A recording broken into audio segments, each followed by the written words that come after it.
It was about not answering questions, Nicole, first and foremost, because these were questions that were that the answers to which I think really put the Trump administration in a very difficult position.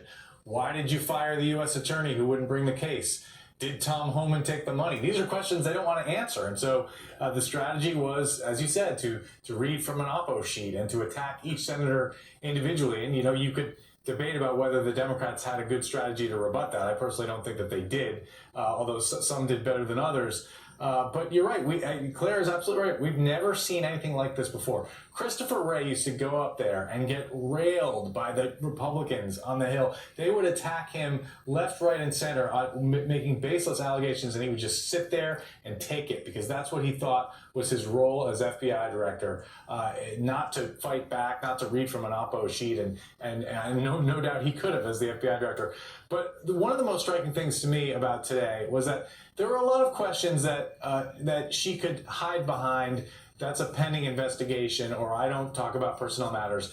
But one place where that does not apply is the Tom Homan matter, because that is a closed investigation. There's nothing pending about it. And so it's hard for me to imagine that she doesn't know the factual answer to the question of did he actually accept the money from an FBI undercover and what happened to that money.